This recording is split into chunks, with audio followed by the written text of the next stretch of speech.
Puji Tuhan, Shalom Bapak Ibu Saudara. Kita bersyukur buat pagi hari ini, Tuhan Yesus baik, amin. Keberadaan kita di tempat ini bukan karena kekuatan kita, bukan sekedar rutinitas kita di setiap minggu, tetapi saya yakin dan percaya itu karena kita rindu bersekutu bersama-sama dengan Tuhan pada pagi hari ini. Saya mengundang kita semua untuk berdiri.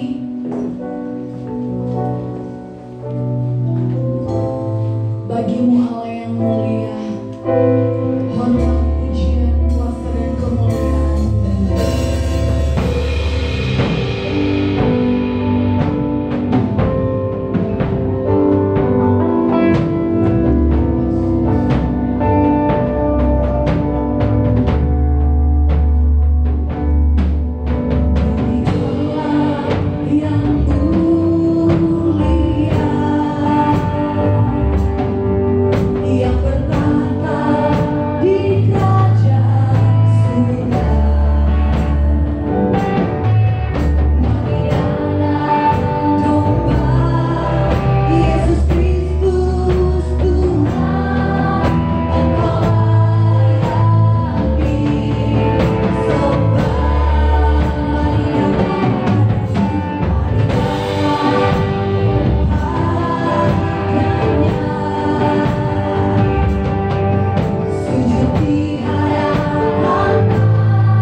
siap membuka ibadah kami pada pagi hari ini. Dalam nama Tuhan Yesus Kristus kami berdoa. Haleluya.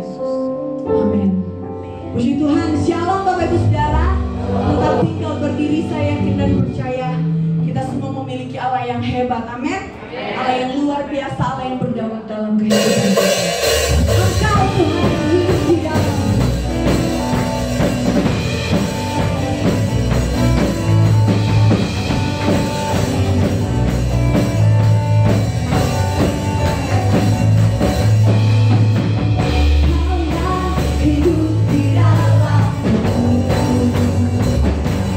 Menjadikan lebih dari kemenangan.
Engkau sedang bekerja, menyiapkan orang-orang dan menyiapkan situasi untuk kami tidak keluar dari iman, untuk kami tidak keluar dari arena pertandingan dan kalah. Semuanya Kau bungkus di dalam kebaikan-Mu. Kami hanya melihat kepada diri kami sendiri, tetapi Engkau melihat kepada kekekalan.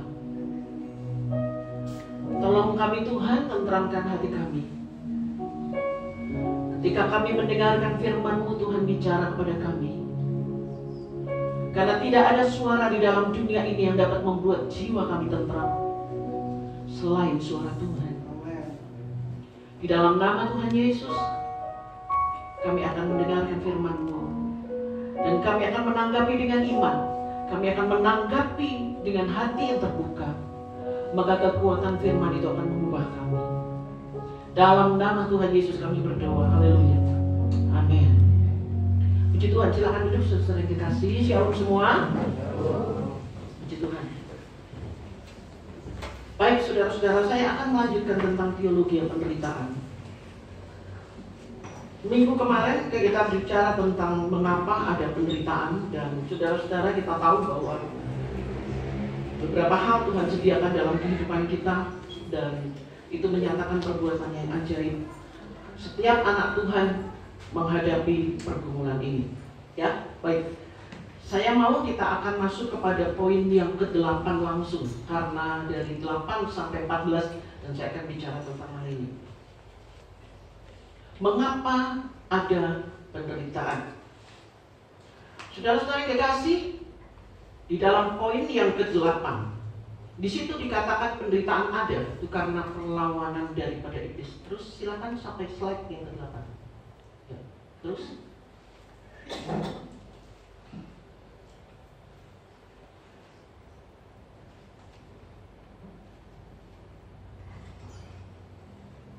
Di dalam Matius pasal yang ke-10 ayat 22. Dan kamu akan dibenci semua orang oleh karena namaku.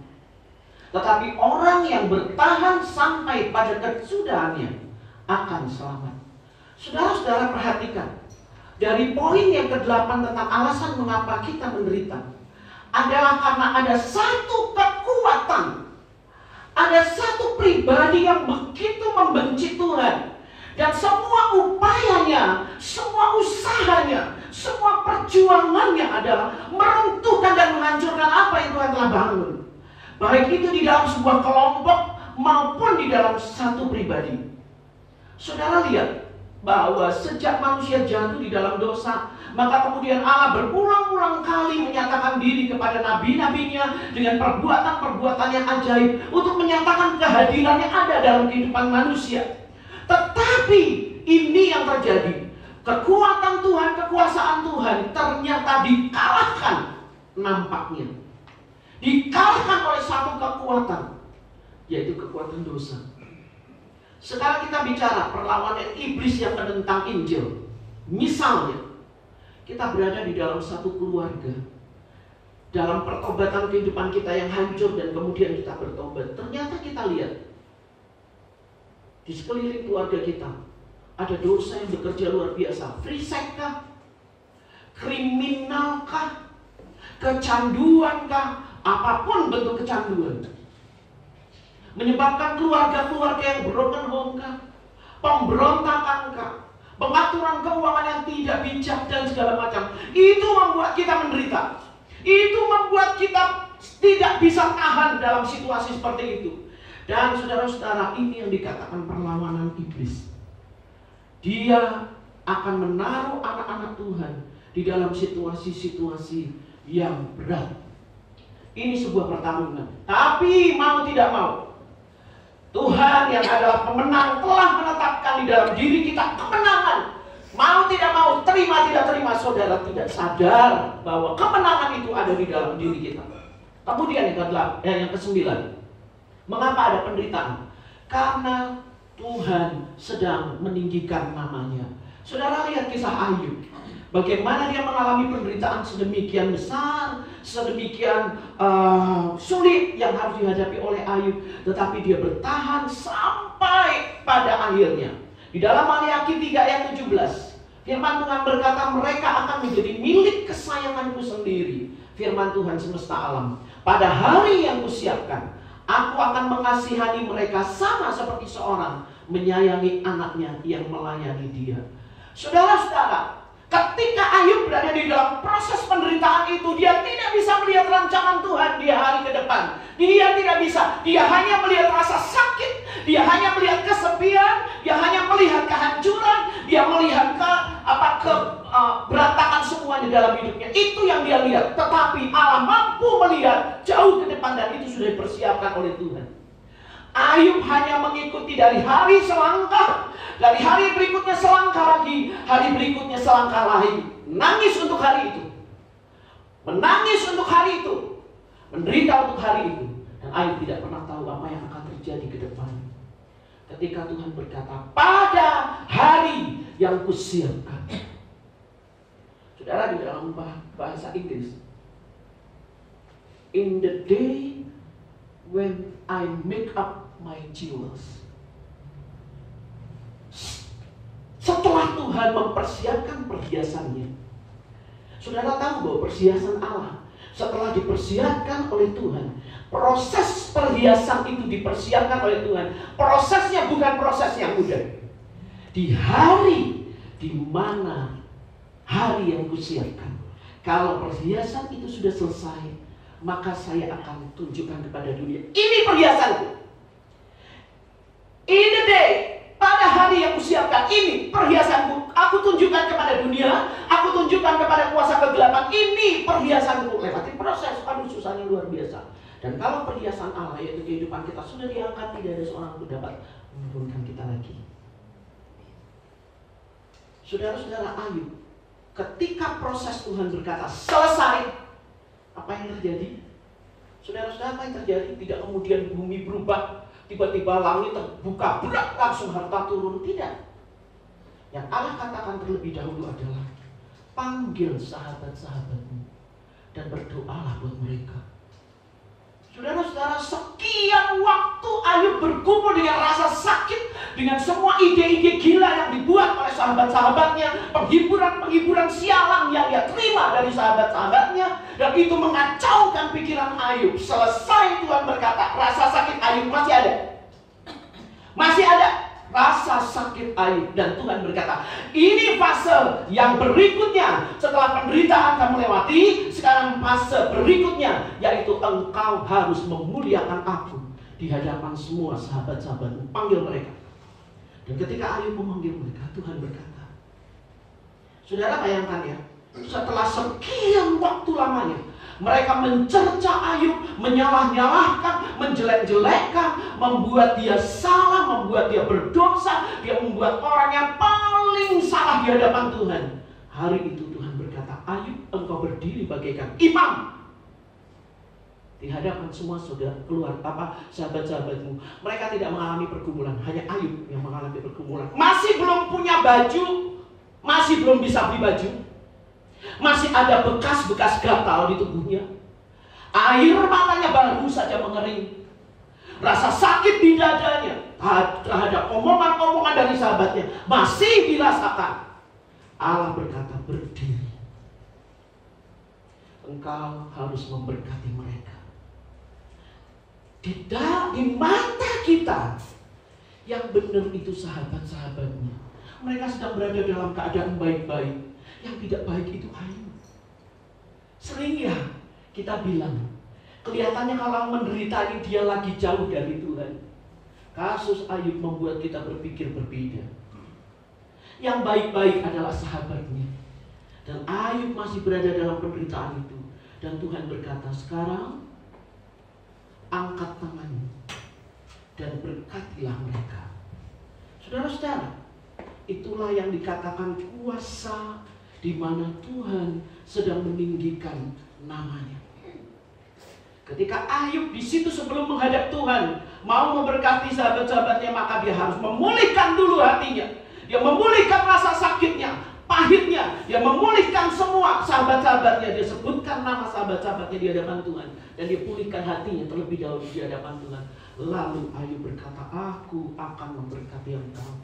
Dan ketika Ayub memberkati semua sahabat-sahabatnya, keempat sahabatnya, maka saat itu kemudian Tuhan membalik, situasi berubah. Tiba-tiba terdengar berita dari sana yang mengirimkan beberapa ternak. Tiba-tiba Tuhan menggerakkan hati seseorang yang mengirimkan beberapa binatang. Tiba-tiba Ayub kedatangan berita bahwa utusan-utusan dari bangsa-bangsa sedang membawa perhiasan-perhiasan untuk Ayub. Dalam waktu begitu singkat, Tuhan sedang meninggikan namanya dan membuktikan tidak ada satupun, tidak ada siapapun, dan tidak ada apapun yang dapat mengalahkan dia. Penderitaan sekalipun tidak dapat mengalahkan Tuhan. Dan ketika semua itu berdatangan, Ayub terkejut. Tiba-tiba orang-orang berdatangan dan memakaikan dia jubah yang terbaik. Baru saja berlalu, air matanya masih ada. Tetapi Allah bisa melakukan sesuatu.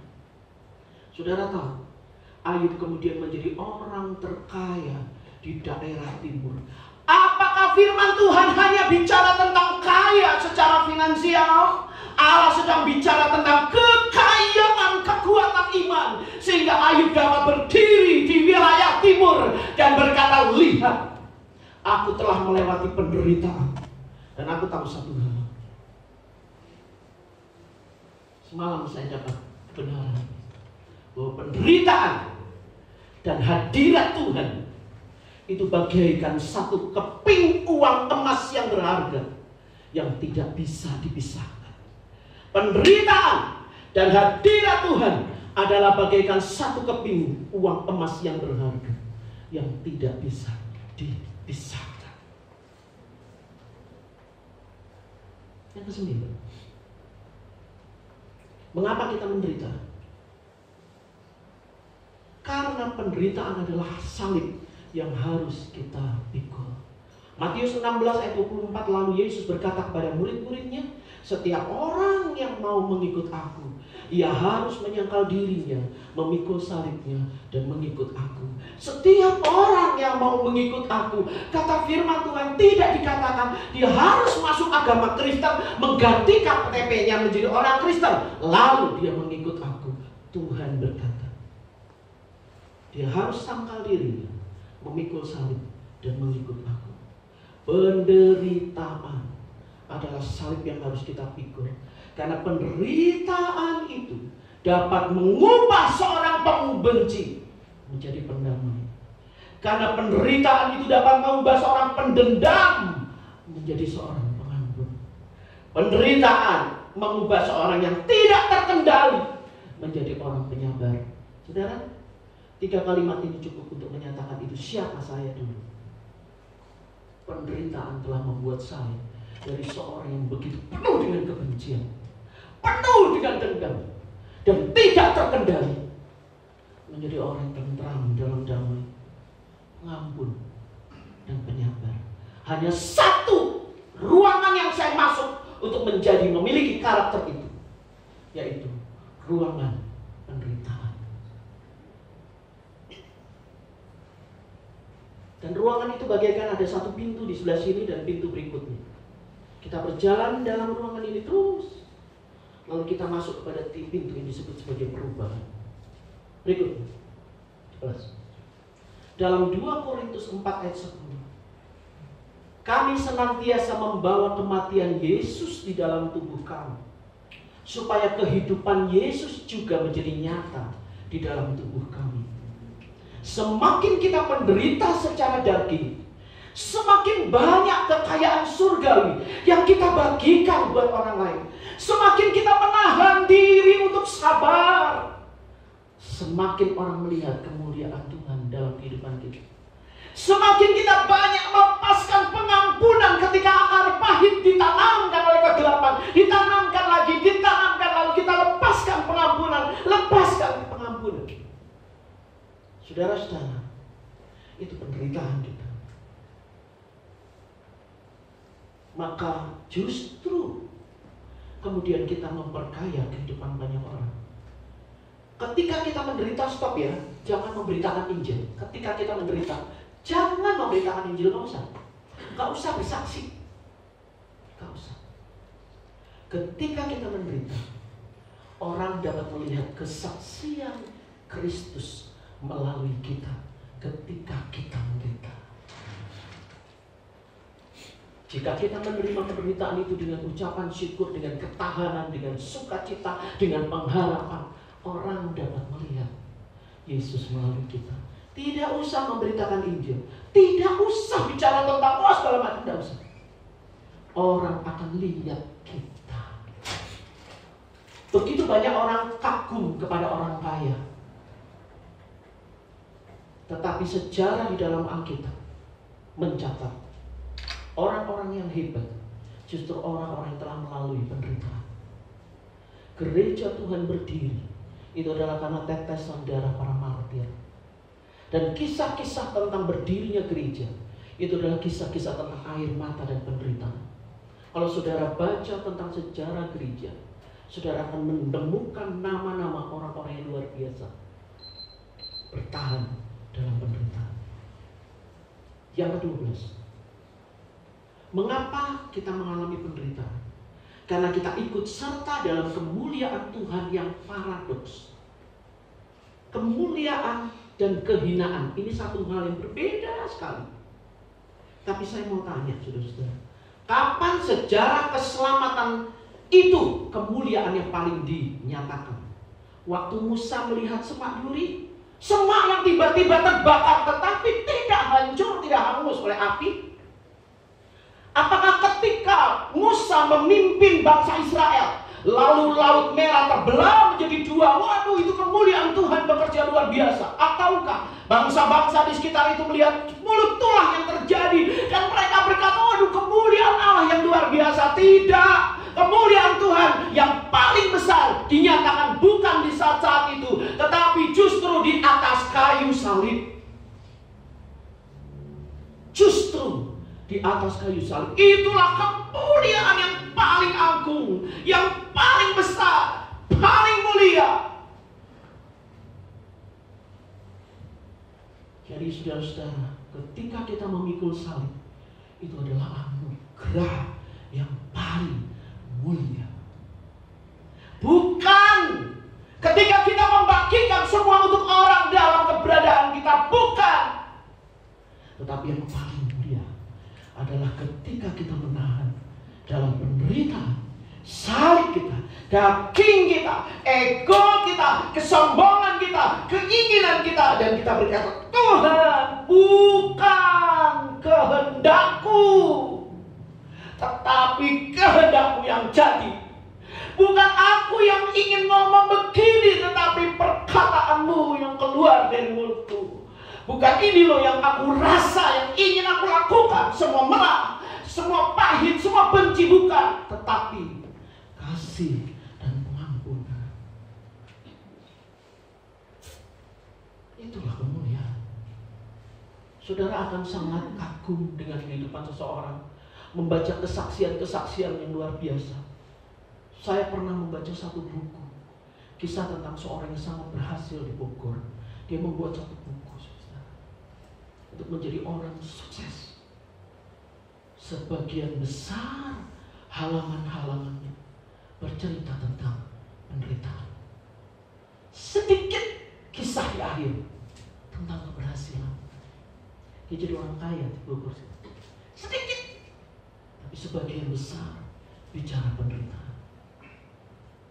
Penderitaan adalah koma, kita belum selesai. Tuhan belum selesai dengan kita. Yang berikutnya 13.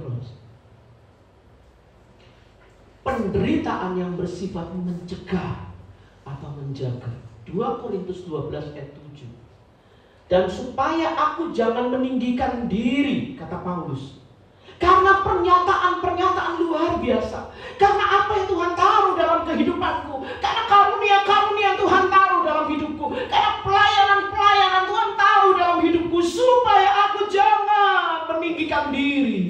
Maka aku diberi suatu duri dalam dagingku, yaitu seorang utusan iblis untuk menggocoh aku, supaya aku jangan meninggikan diri. Saudara, penderitaan yang ke-13 diizinkan oleh Tuhan, karena itu sifatnya menjaga. Jadi begitu banyak karunia, begitu banyak kelebihan pelayanan Tuhan beri kepada Paulus. Dan lalu Paulus berkata begini, Tuhan, ini saya punya duri dalam daging. Misalnya ya, saya punya masa lalu yang kelam, Tuhan. Kalau boleh itu ditutup, dihapus. Jadi biar sekarang orang Tuhan yang melihat kebaikanku, pelayanan karuniaku. Kalau boleh, dulu saya pernah masuk penjara, dulu saya pernah lakukan kebejatan-bejatan, sampai saya pernah ditangkap polisi, dulu saya pernah lakukan ini dan itu. Aduh Tuhan, malu. Saya ditato-tato, penuh dengan badan saya penuh dengan tato. Aduh, kalau dibuka itu tato omongannya jorok semua. Aduh, gimana Tuhan? Masa saya mesti bakar diri supaya kok tatonya hilang? Dan iblis selalu bilang begini, ingat, lihat itu tato. Lihat itu kelakuan hidupmu dulu. Kamu dulunya begini. Itu utusan iblis. Gocoh terus, ganggu terus, intimidasi terus. Siapa kamu? Siapa kamu? Paulus bilang kalau boleh masa lalu itu tutup. Tuhan berkata, cukup. Cukup kasih karuniaku bagimu, Paulus. Karena justru kelemahan itu aku pakai supaya pekerjaanku dalammu sempurna. Duri adalah obat yang mencegah Paulus dari sakit tinggi hati. Duri adalah selaput yang menjaga kita dari kesombongan. Seringkali kita bilang, aduh Tuhan, malu saya pelayanan, tapi suami saya kelakuannya begini-begini, saya malu. Itu duri dalam dagingmu. Jangan berhenti melayani. Saya melayani Tuhan, malu. Anak saya kelakuannya belum bertobat, anak saya begini begitu. Itu duri dalam daging kita. Jangan berhenti mengasihi Tuhan dan melayani Tuhan. Jangan berhenti. Karena itu Tuhan izinkan untuk kita terus merendah diri dan berkata, aku bergantung sepenuhnya kepadamu Tuhan. Di luar Tuhan aku tidak bisa berbuat apa-apa. Suamiku, anakku, orang tuaku, saudaraku, mereka adalah bagian supaya aku jangan sombong. Masa laluku supaya aku jangan sombong. Saudara, banyak kisahnya. Hamba-hamba Tuhan yang punya masa lalu yang kelam. Mereka kalau ngobrol-ngobrol, kalau boleh diulang lagi kehidupannya, mereka gak akan masuk dalam dosa itu. Kalau boleh ditutup rapat-rapat sama Tuhan. Tapi justru Allah memakainya untuk memuliakan nama Tuhan. Yang ke-14, kesengsaraan, penganiayaan, dan tribulasi. Wahyu 7 ayat 14, lalu ia berkata kepadaku, mereka ini adalah orang-orang yang keluar dari kesusahan yang besar, dan mereka telah mencuci jubah mereka dan membuatnya putih di dalam darah anak domba. Saudara-saudara, akan ada kesusahan, penderitaan yang tidak pernah terjadi, dan itu besar sekali dan menakutkan, dan itu akan terjadi atas bumi ini. Menjelang kedatangan Tuhan, menjelang kedatangan Yesus, akan ada masa kesengsaraan besar. Saat sekarang lebih baik kita menjaga iman kita, karena masa kesengsaraan besar itu sudah mulai nampak. Kalau saudara melihat di YouTube, maka saudara akan melihat berita tentang sungai yang menjadi darah di beberapa tempat. Kalau saudara melihat YouTube, saudara melihat berita, saudara akan terkejut-kejut. Karena beberapa daerah di dunia ini pernah mendengar tentang bunyi sangkakala yang ada di langit.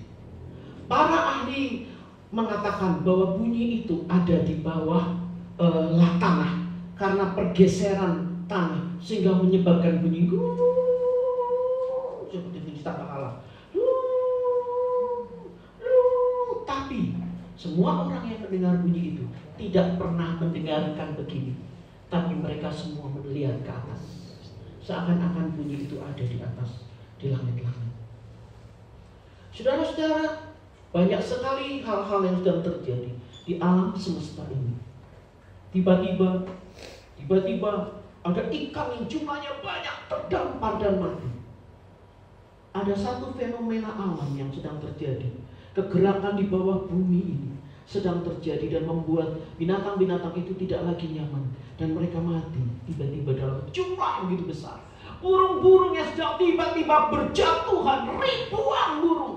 Fenomena apa yang tidak pernah kita ketahui? Baca, saudara-saudara, lihat. Saudara lihat apa yang terjadi dengan bumi di mana kita berdiri. Kenapa pemerintah ambil itu ibu kota Kalimantan? Kenapa? Karena kita berdiri di tanah yang sedang bergolak dengan api. Dan seluruh pegunungan dari ujung sampai ke ujung pulau-pulau di Indonesia sekarang mereka sedang mendidih di bawah tanah. Benar, jika firman Allah mengatakan di akhir zaman akan ada api dan belerang. Mau pemerintah lari ke Kalimantan, tidak akan pernah bisa aman. Karena kita tidak tahu Tuhan sedang bekerja di dalam kedaulatannya. Dia berkata, cukup kehadiranku sebagai Tuhan atas semesta alam, melihat semua dosa yang dibuat oleh manusia. Cukup. Akan ada waktunya semua selesai. Dan Tuhan akan membangun kerajaan dalam kekekalan. Dan semua anak-anak Tuhan yang beriman kepada Tuhan, tiba-tiba satu saat bunyi sangkakala itu terdengar, lalu mereka terangkat. Ada yang tertinggal, ada yang terangkat. Yang terangkat adalah orang-orang yang tetap bertahan menjaga kesetiaannya sampai pada akhirnya. Lalu Kristen-Kristen yang biasa-biasa, yang main-main, yang gak bertobat sungguh-sungguh, yang cuman KTP-nya Kristen, tertinggal. Disitulah mereka bilang, ternyata Yesus benar ada. Ternyata betul bahwa iman itu benar ada. Sudah telat. Dan itulah mereka akan mengalami kesengsaraan besar. Saudara-saudara, semua kita sedang menuju kepada masa itu, di mana kita harus mempersiapkan diri sungguh-sungguh menjelang kedatangan Tuhan. Jadi, berikutnya, ingat, ketika kita mengalami penderitaan ini, pagar penderitaan. Yang pertama, Tuhan tidak pernah meninggalkan saya. Yang kedua, Tuhan turut bekerja untuk kebaikan. Yang ketiga, penderitaan ada dalam jangkauan Tuhan. Dia selalu mampu menolong kita ketika kita bilang seakan-akan tidak ada jalan keluar. Selalu ada jalan keluar yang terbuka. Selalu ada cara Tuhan untuk menolong. Yang keempat, Tuhan menerima semua keluhan, semua kemarahan. Tuhan menerima. Berikutnya, saudara. Mari kita baca bersama-sama. 1, 2, 3. Penderitaan adalah pintu menuju kepada perubahan kualitas sejati yang teruji dan membawa kepada kerajaan Allah. Kenapa kerajaan Allah? Karena bumi ini akan habis, saudara. Bumi ini akan hancur. Tetapi penderitaan membawa saudara pada kemuliaan yang sesungguhnya.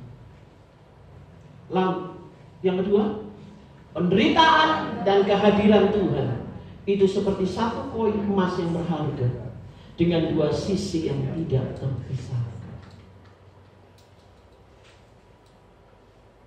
Sesuatu yang berharga.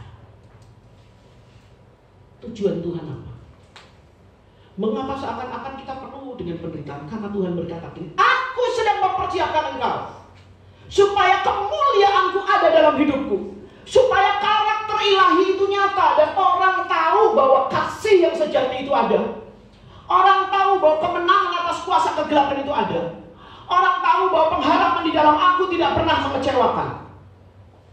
Beberapa hari yang lalu kami mendoakan orang muda. 3 orang. Belum menuntut mereka untuk terima Tuhan, baru mendoakan. Karena yang satu akan menghadapi operasi. Dan ketika dia mau menghadapi operasi, kami berdoa lewat telepon dan menuntunnya untuk jangan takut. Percaya ada Tuhan akan menyertainya. Selesai operasi, saya telepon lagi. Mau berdoa untuk mengucap syukur karena Tuhan telah tolong proses operasi. Lalu tokoh ini bilang begini, sebelum operasi Bu Rosi, saya lihat Tuhan Yesus. Saya lihat malaikat. Saudara, saya nggak pernah kasih tahu Yesus itu seperti apa dan malaikat itu seperti apa. Saya lihat terang dan malaikat. Dan selesai operasi, dia lihat lagi terang. Lalu saya berkata, firman Tuhan mengatakan Yesus adalah terang. Dan apa yang ibu lihat itu adalah Tuhan Yesus. Saudara, penderitaan kita, dunia mau supaya kita melihat, supaya mereka melihat ada Kristus dalam kehidupan kita. Apa yang kita alami dalam hidup, Tuhan turut bekerja. Oleh sebab itu saudara-saudara yang sekarang masih tidak bijak dalam pengelolaan hidupmu, yang begadangan, yang tergantung obat, yang mabuk-mabukan, yang merokok, yang judi-judi, segala pola kehidupan seperti itu akan membawa kita kepada penderitaan. Mari kita tidak memilih bagian itu karena itu ada risikonya sendiri. Tetap kita tidak memilih bagian itu, bagian-bagian yang lain dalam penderitaan. Tapi tetap Tuhan turut bekerja di situ. Tuhan turut bekerja untuk mendatangkan kebaikan. Semua tujuan Allah adalah kerajaan Allah. Dia mempersiapkan kita untuk menjangkau orang supaya orang dapat melihat kualitas rohani dalam kehidupan kita. Tujuannya adalah supaya Yesus dilihat oleh dunia ini. Saudara boleh menangis, boleh sedih dalam penderitaan, tapi ingat, Allah sedang membawa kita kepada perkara yang jauh lebih mulia agar Injil itu tetap diberitakan. Pada hari ini saya mau membawa saudara kepada tayangan. Memang dia punya ininya nggak terlalu tajam, karena itu sudah bertahun-tahun yang lalu dan mungkin karena di copy ini, film ini nggak terlalu tajam. Tetapi kisah tentang seorang wanita yang bernama Sandra dan Helen. Mereka itu sahabatan. Sandra ini pelayan pemuji, pemimpin pujian di gereja. Dia bersahabat dengan seorang wanita yang belum mengenal Tuhan yang namanya Helen. Helen ini sudah berkali-kali minta untuk dibawa ke gereja. Tetapi Sandra sibuk dengan urusan yang lain-lain, sehingga dia tidak juga membawa Helen ke gereja. Saudara lihat tayangan ini. Ada sebuah pesan. Ini yang Tuhan ingin supaya kita mengerti. Di dalam hidup kita, Tuhan taruh segala hal hanya untuk sebuah tujuannya Allah. Yaitu Tuhan hadir dalam hidup orang lain dan dalam hidup kita. Multimedia siap?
Akhirnya, San, kamu tuh kemana aja sih? Dari tadi aku telepon gak diangkat-angkat. Iya, sorry ya, gak kedengeran lagi, maaf ya. Iya, gak apa-apa. Kamu sekarang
terus. Harun meninggal semalam. Dia kecelakaan. Kamu kan sahabatnya. Kamu gak tahu sih.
Aku akan menuntut pertanggungjawaban nyawanya atas dirimu. Kita bangkit berdiri bersama-sama.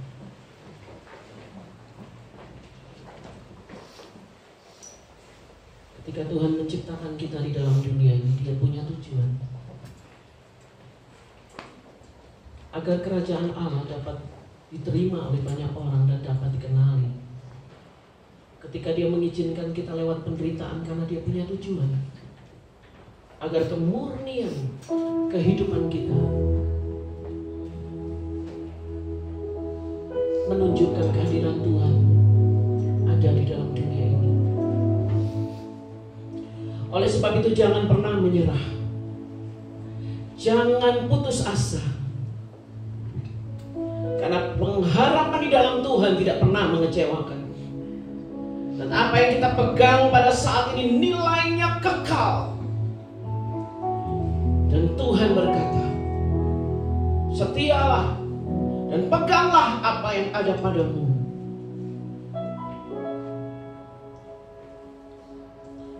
Karena apa yang Tuhan anugerahkan dalam kehidupan kita begitu mulia.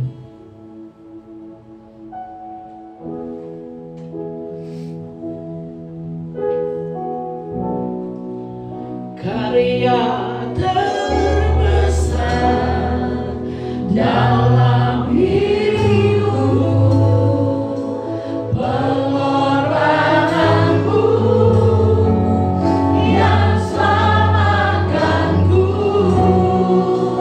Engkaulah yang tak terhilang, yang memiliki dan menghargai.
masih bekerja sampai saat ini. Bahkan ketika Tuhan merontokkan setiap bagian-bagian dari daging yang masih kita pertahankan, ego, kesombongan, keangkuhan, merasa berhak mempertahankan segala sesuatu dalam hidup ini, salib masih ada. Dan ketika Tuhan melucuti bagian itu, itulah penderitaan, itulah air mata. Tetapi Dia membuatnya agar pengorbanannya tidak sia-sia sampai kepada kekekalan. Setiap tetes air mata bicara tentang kemurnian. Setiap tetes air mata bicara tentang ujian. Setiap tetes air mata adalah perjuangan untuk Tuhan mengubah kita dan mengubah kita menjadi seperti apa yang Dia inginkan. Harga pengorbanannya begitu mulia.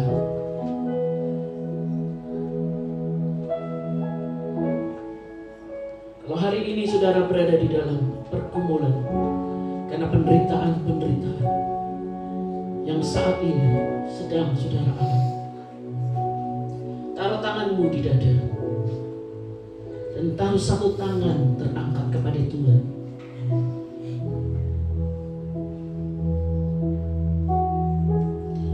Dia yang berjanji tidak pernah membiarkan dan meninggalkan. Dia yang berjanji bahwa waktunya akan genap, akan selesai. Kita akan menerima keagungan dari rupa wujud hidup kita yang diubahkan menjadi mulia. Hari ini Tuhan hanya ingin kita menyerahkan hidup kita kepada-Nya, agar Dia tetap bekerja untuk kebaikan dan untuk kemuliaan nama-Nya. Kalau saudara orangnya yang berkata, aku menyerahkan hidupku Bapa,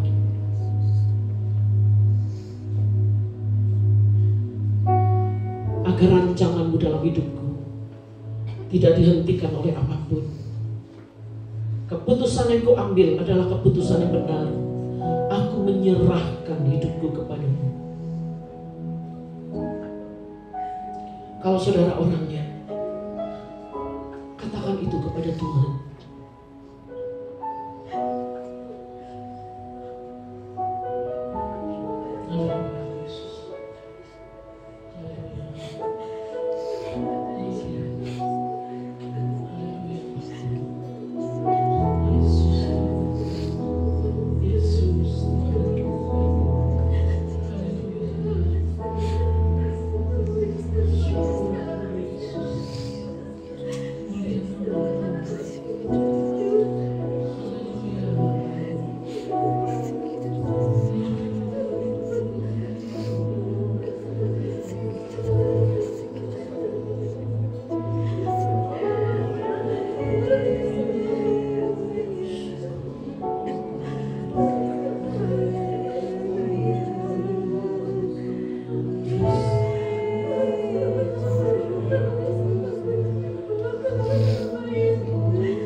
Kudus-Mu mengawasi.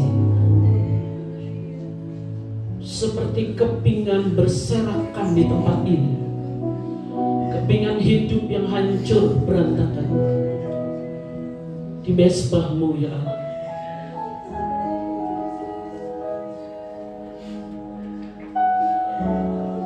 Dan tidak pernah Engkau membiarkan satu keping pun luput dari perhatian-Mu. Engkau mengambilinya satu-satu.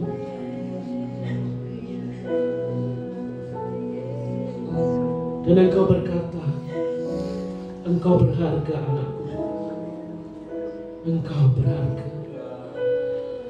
Dan Tuhan, Engkau memungut setiap kepingan itu. Hari ini kami berserah kepada-Mu. Ambillah Tuhan. Ambillah Bapa. Ambillah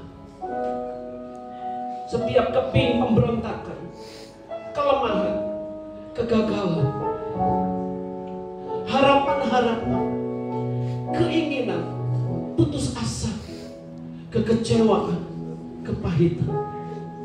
Ini Bapa, ini ambillah ya Tuhan. Ambillah ya Bapa. Dan saat ini kami minta Engkau mengganti setiap kepingan yang terambil dari tangan-Mu. Gantilah dengan damai sejahtera. Gantilah dengan kekuatan. Gantilah Tuhan dengan kasih. Gantilah dengan penyerahan. Gantilah dengan iman. Gantilah Bapa dengan kekudusan. Ganti. Di dalam nama Tuhan Yesus kami tidak mengizinkan akar-akar yang salah ada di dalam hati kami. Di dalam nama Tuhan Yesus kami cabut semua akar itu. Di dalam nama Tuhan Yesus kami menyerahkannya kepada-Mu. Kami menyerahkan. Dan kami mau Allah, Engkau menangani kehidupan kami. Sehingga pada satu saat, pada waktunya ketika Engkau mengangkat perhiasan-Mu dan memamerkannya kepada dunia dan kepada dunia kegelapan, itulah permata Tuhan yang telah diasah oleh penderitaan. Terima kasih Tuhan, karena kami menjadi begitu berharga. Terima kasih Bapa, di dalam nama Tuhan Yesus. Dalam nama Tuhan Yesus.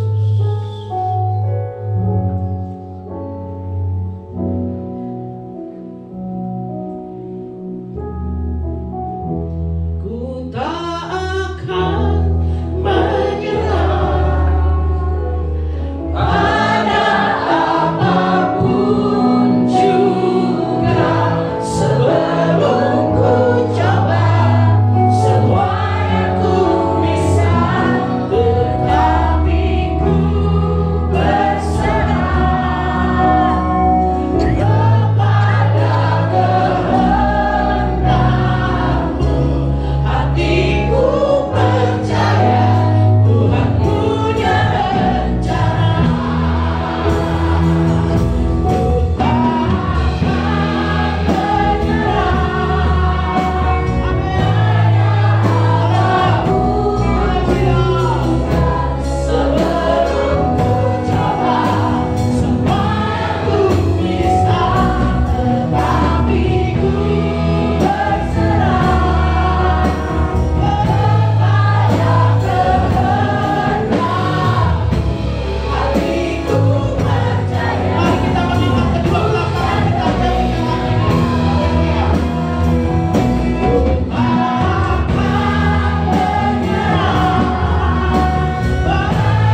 percaya Engkau punya rencana yang terbaik.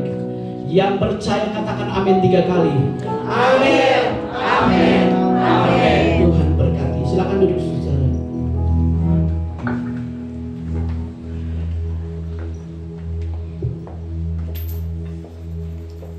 Oke, puji Tuhan Bapak Ibu Saudara, kita diberkati dengan setiap kebenaran firman Tuhan. Amin.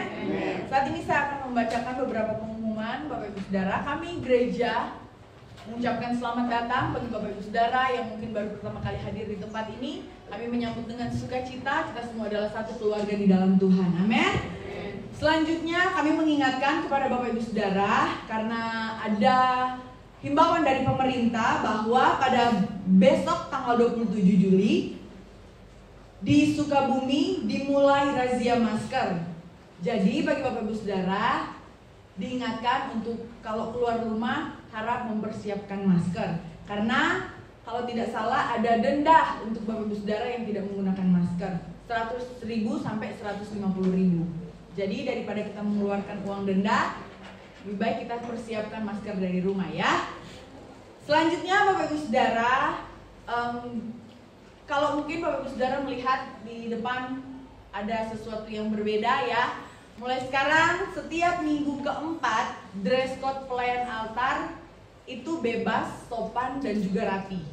Ya, jadi bagi Bapak Ibu Saudara maupun pelayan-pelayan altar yang nanti dapat jadwal pada minggu keempat harus memperhatikan bahwa dress code pelayan altar itu harus bebas, sopan dan juga rapi. Ya, dan diingatkan kembali bahwa pada hari Minggu tanggal 2 Agustus kita akan ada perjamuan kudus. Mari kami mengundang Bapak Ibu Saudara untuk kita hadir bersama-sama di gereja, kita menikmati berkat Tuhan yang luar biasa yang sudah Tuhan sediakan. Amin. Amin. Dan selanjutnya saya mengundang kolektan untuk maju ke depan, kita akan memberikan persembahan.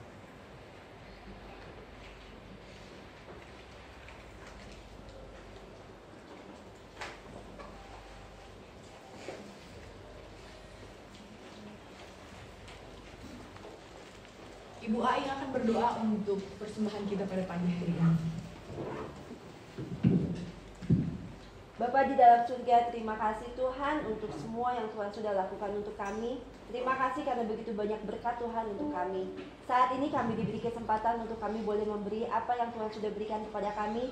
Kami ingin memberi sedikit kepadamu ya Bapa, karena Engkau punya segalanya. Tapi inilah yang kami miliki, kami memiliki apa yang saat ini kami ada. Biarlah apa yang kami persembahkan di hadapan Tuhan ini boleh dikuduskan, dan Engkau melihat hati kami ketika kami tulus memberi. Engkau yang akan melipat gandakan apa yang kami berikan kepadamu untuk pekerjaan Tuhan di tempat ini. Terima kasih Tuhan Yesus, berkati tangan-tangan yang memberi, dan kami tidak pernah kekurangan ketika kami memberi untuk pekerjaan Tuhan. Di dalam nama Tuhan Yesus, haleluya, amin. Firman Tuhan berkata, berilah kepada Tuhan kemuliaan namanya, bawalah persembahan dan masuklah menghadap Dia. Sujudlah menyembah kepada Tuhan dengan berhiaskan kekudusan. Dengan rela hati aku mempersembahkan korban kepadamu, bersyukur sebab namamu baik ya Tuhan.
Kamu khawatir dan berkata, apakah yang akan kami makan, apakah yang akan kami minum, dan apakah yang akan kami pakai.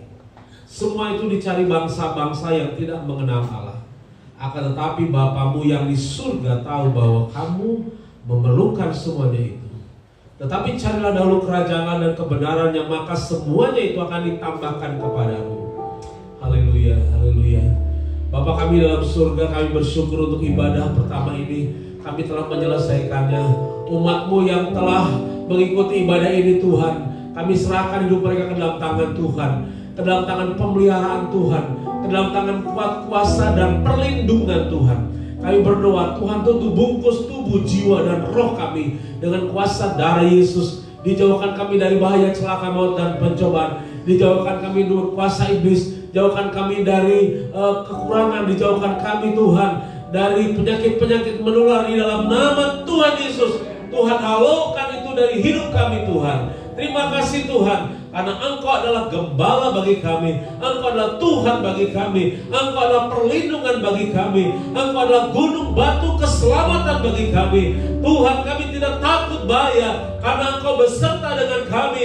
Gadamu dan tongkatmu itu Tuhan yang akan menyertai kami sampai kesudahan akhir zaman ini. Kalaupun kesudahan zaman itu belum ada, kalaupun kesudahan zaman ini sedang kami lalui, kami percaya, kami tidak takut bahaya, kami tidak takut dengan deru perang, kami tidak takut dengan penderitaan, karena kami percaya Tuhan yang terlebih dahulu menderita bagi kami di atas kayu salib, Engkau akan memberikan kemenangan kepada kami, karena kami adalah anak-anak Tuhan yang tidak pernah ditinggalkan oleh Tuhan.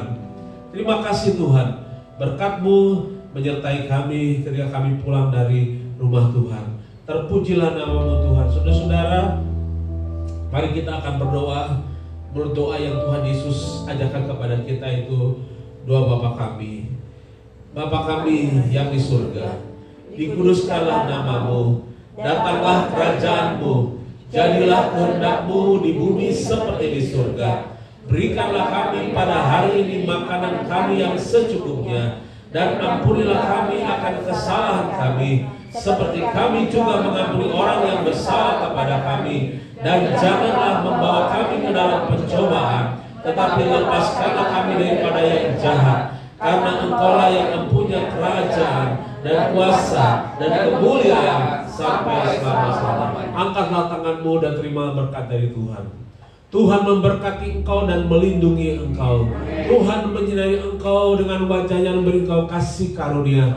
Dan Tuhan menghadapkan wajahnya siang ini kepadamu dan memberi engkau damai sejahtera. Oleh sebab itu saudaraku sidang jemaat Allah yang dikasihi oleh Tuhan, pulanglah dengan membawa berkat anugerah dari Allah Bapa yang di dalam surga, serta cinta kasih sayangnya yang sudah dinyatakan dalam Tuhan kita Yesus Kristus, serta pimpinan, penyertaan, kekuatan dan penghiburannya di dalam kuasa Roh Kudus menyertai saudara dari saat dan untuk selama-lamanya. Maranatha, sampai Tuhan datang kali yang kedua menjemput kita semua. Di dalam nama Yesus kami mengakhiri kebaktian kami. Haleluya.